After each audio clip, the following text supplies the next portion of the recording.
How to make multifunctional chair.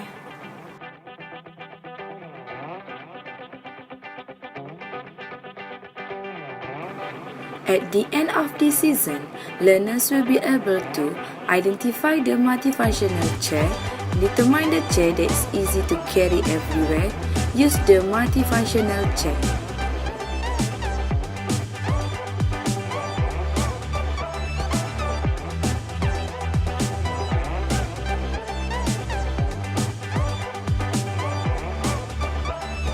Step 1. Buy all materials needed.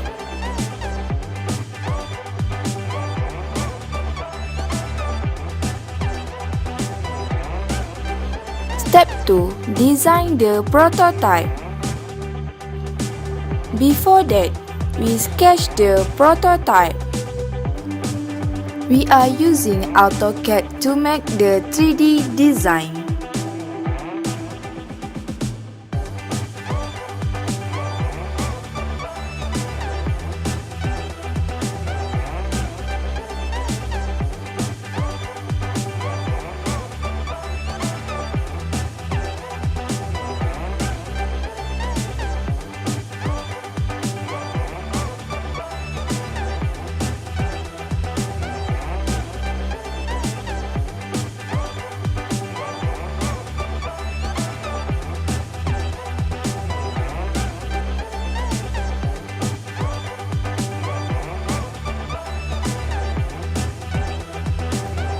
Step 3.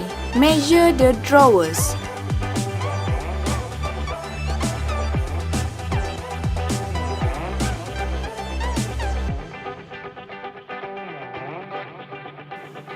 Step 4. Using the polystyrene box as the body.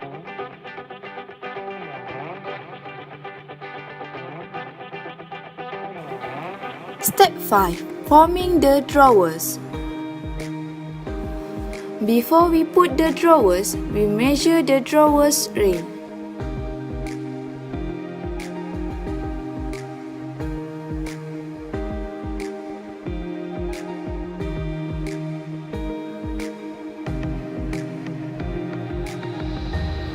Step 6. Forming the table. We cut the polystyrene into half to make a table.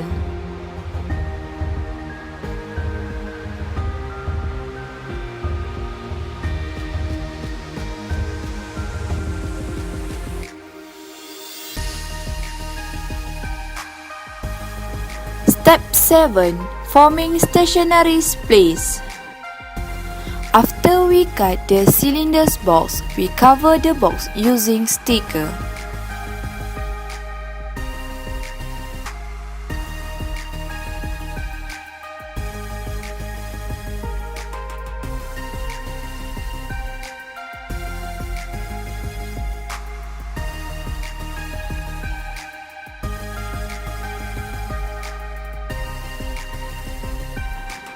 Step 8. Combine all the parts together to form the complete multifunctional chair. We stick the table and the body using double tape.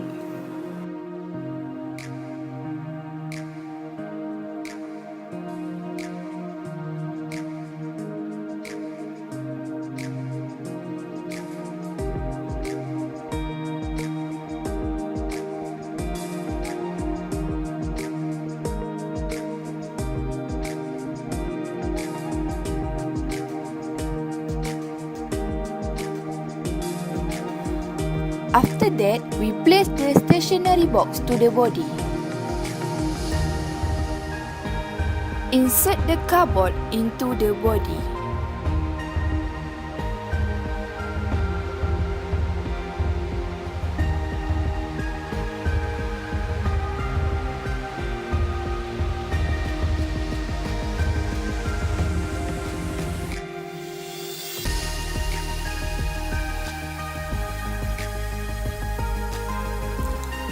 Step 9. Decorate the chair with printed stick. Before that, we measure the sticker according to the table size. We stick the sticker to the table.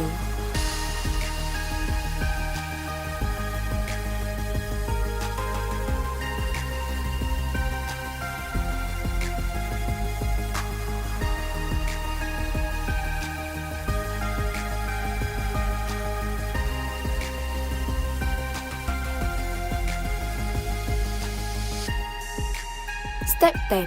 Test the prototype.